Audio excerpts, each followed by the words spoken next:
Шинжлэх ухааны академийн үйлдвэрчний эвлэлийн хорооноос өнөөдөр сэтгүүлчдэд мэдээлэл хэлээ. Учир нь тус академинд 1000 орчим ажилчид өнгөрсөн оны 12 дугаар сарын 19-ноос хойш одоо хүртэл цалингаа аваагүй байгаачаа. Бид нар бол цалингаа авч чадаагүй өнөөдрийг хүртэл өр зээлэндээ баригдаж одоо маш их хүнд нөхцөлд байна.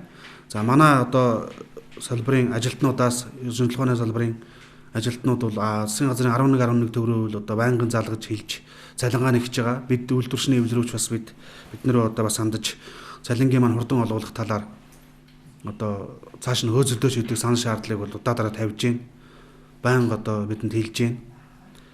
За ингээд энэ бүх асуудлаар цалин өгөөгүй байгаа асуудлаар бид Монгол Улсын ерөнхий сайдыг шүүхэд өгнө.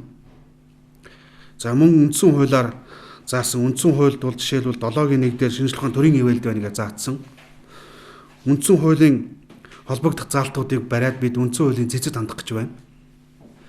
За энэ бүх хууль эрх зүйн арга зүйн тусалцаа дэмжлэгдээр бол манай шинжлэх ухааны академийн академич Наран Гэрэлгаа бидэнд одоо зөвлөж ингэж тусалж байгаа. Наран Гэрэл академичийг та бүхэн бүгд мэдэх бах.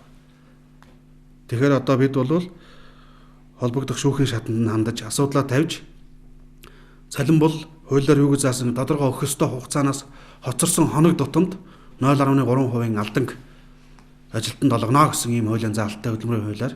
Тэгэхээр энэ хуулийн заалтаар бид нар бол одоо алдангаа нөхөж төлөвлөх асуудлыг үйлдвэрчний эвлээс шүүхэд тавьж байна. Монгол Улсын ерөнхий сайдыг шүүхэд өгж байна. Тийм учраас тэд ерөнхий сайд сайхан бэлгийг шүүхэд өгөхөөр болсноо инхөө мэдгдлээ. Мөн ингэж цалинг нь өгөхгүй байгаа нь эрдэмтдийг цалингаар нь барьцааж бүтцийн өөрчлөлт хийхээр зэхэж байгаа гэдгийг хэлсэн юм а. Ер нь манай энэ процесс хийсэн зүгээр нэг юм юу гэж явдаг биш. Санамсаргүй зүйл биш. Үүнийг бол бодлоготойгоор хийж байгаа гэж бид нар үзэж байгаа. За учир нь бол 12 сарын 19-ноос хойш шинжлэх ухааны салбарт ажилладаг хүрээлэнгүүдийн бүтцийг өөрчлөнө гэдэг асуудлаас хойш эрдэмтэд энэ талаар бишгүй дуу хоолойгоо илэрхийлж зааж жагсаал цуглаан зохион байгуулж ингэж явсан байгаа. Тэгэхээр магадгүй энэний хариулт болгож өдийгээр одоо цалингаар нь барьцаалж байгаа юм уу гэж бид бол ингэж харж байгаа. Яагаад ингэж харж байгаа вэ гэхээр зэрэг одоогоор бол засгийн газраас баталсан тэр шин төсөл одоо шинэ бүтцийн асуудал эцэслэн батлагдаагүй байгаа шүү дээ. Тэгэхээр өнөөдрийн хүртэл тэр хуучин бүтц бол хуулийн дагуу хүчинтэй зүйл.